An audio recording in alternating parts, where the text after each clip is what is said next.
Elle voulait juste aider sa famille. Suivez l'histoire de Fanta, partie 2. À ce moment-là, Fanta sait qu'elle ne peut plus reculer. Les larmes aux yeux, elle comprend que ce soir, elle doit prendre une décision très dure. Elle dit alors à sa mère, « Attendez-moi ici, je reviens, je m'occupe de Nabil plus tard. » Elle retourne dans son bureau, le cœur lourd pour réfléchir à un plan qui pourrait sauver sa vie et celle de son frère. Il est déjà 2 heures du matin, elle n'a encore tué personne. Si aucun autre patient n'arrive, c'est elle qui mourra ou son frère. Alors, elle a une idée. Aller voir Charlie, peut-être que lui a déjà fait son sacrifice et qu'il pourra soigner Nabil normalement. Fanta court dans son bureau et le trouve en train de préparer ses affaires prêt à quitter l'hôpital. Elle lui dit, s'il te plaît Charlie, occupe-toi de mon frère. Toi tu as déjà fait ton sacrifice, n'est-ce pas? Charlie secoue la tête et répond, non Fanta, je n'ai tué personne aujourd'hui, je suis fatigué de cette vie. Ça fait 5 ans que je travaille ici et j'ai vu tellement de gens mourir pour rien. Moi j'arrête, c'est peut-être la dernière fois que tu me vois. Et c'est là que Fanta répond, écoute Charlie, mon frère est en bas. Je termine le boulot à 5 heures pile et il est déjà 4 heures. Ça veut dire que ça sera sûrement mon seul patient. Si je ne le tue pas, c'est moi qui mourra. On doit trouver une solution et vite. Ou on peut s'enfuir. Alors, Charlie répond, ils vont nous trouver, même si on essaie de s'échapper.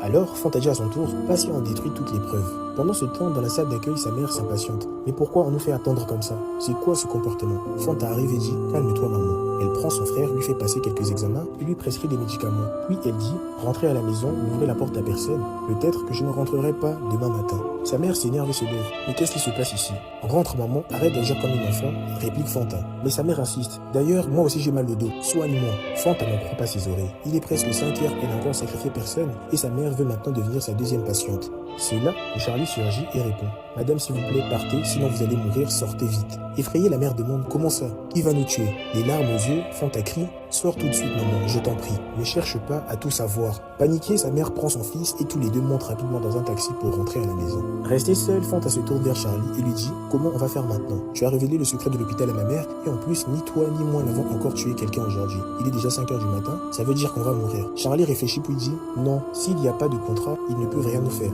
Rien ne prouve qu'on a fait partie de l'hôpital. Fanta, surprise, demande, tu penses à quoi au juste? Alors, Charlie répond, on doit détruire les contrats. Après, on sera libre. Monsieur Bertrand est parti, allons fouiller son bureau. C'est une bonne idée, répond Fanta. Alors, les deux médecins se précipitent vers le bureau du directeur. Étrangement, la porte était déjà ouverte. Ils fouillent partout, mais ne trouvent aucune trace de leur contrat. Alors Fanta dit, il n'y a rien ici. Charlie répond, alors c'est sûr qu'il garde chez lui. On doit y aller. Mais c'est trop dangereux, répond Fanta. On est déjà mort, on n'a plus rien à perdre. Allons-y tout de suite, répond Charlie. Sans plus attendre, il quitte l'hôpital et se dirige vers la maison de Monsieur Bertrand. Arrivé devant, Fanta demande, comment allons-nous faire pour trouver les contrats dans cette grande maison? Charlie hésite et répond, c'est quasiment impossible à moins de détruire la maison.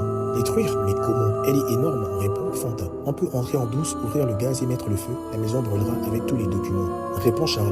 Fanta serre les dents et dit, de toute façon, on n'a plus le choix, on doit le faire. Alors, Charlie défonce la porte discrètement, sans faire de bruit. Ensuite, les deux jeunes rentrent à l'intérieur.